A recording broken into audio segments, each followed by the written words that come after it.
We're talking about 30 trillion red blood cells. To put that in perspective, that's more cells than there are stars in our entire Milky Way galaxy. And they're all zipping through your veins this very second.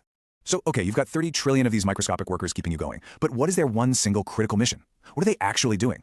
Well, it all boils down to one vital task. Honestly, you can just think of them as the most efficient two-way delivery service in the universe. Their job is to pick something up and then drop something off. All day, every day. So their mission, plain and simple, is to grab fresh oxygen from your lungs and deliver it to every single cell in your body. And on the way back, they basically act as a garbage truck, picking up all the carbon dioxide your cells produce and hauling it back to the lungs so you can breathe it out.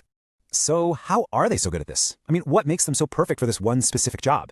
Well, it turns out they're basically masterpieces of biological engineering with some really cool adaptations.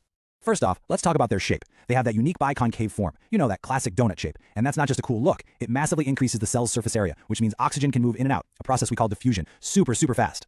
Next up is a really clever trick. Unlike most of the other cells in your body, a mature red blood cell literally throws out its nucleus. Why would it do that? Well, to make more room for cargo. By ditching the command center, it can pack itself completely full of hemoglobin. That's the special protein that actually grabs onto oxygen.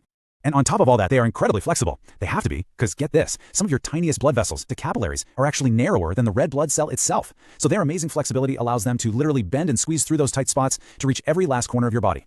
So when you put it all together, it's pretty wild. There's no nucleus, there are no mitochondria making energy, no ribosomes building proteins. They've stripped out everything that isn't absolutely essential, becoming these tiny, flexible bags just jam-packed with hemoglobin.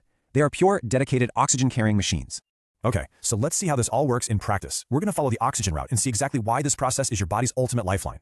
It's a constant four-step journey. So you breathe in, oxygen rushes into your lungs and binds to that hemoglobin we talked about, forming something called oxyhaemoglobin. That oxygen-rich blood then travels through your arteries out to your muscles and organs. There, the oxygen just pops off the hemoglobin to keep your cells alive. And then finally, the red blood cell picks up the waste, the carbon dioxide, and carries it all the way back to the lungs so you can get rid of it.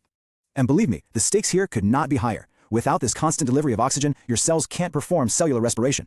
That means no energy. Your entire body would start to shut down in a matter of seconds. It's that critical.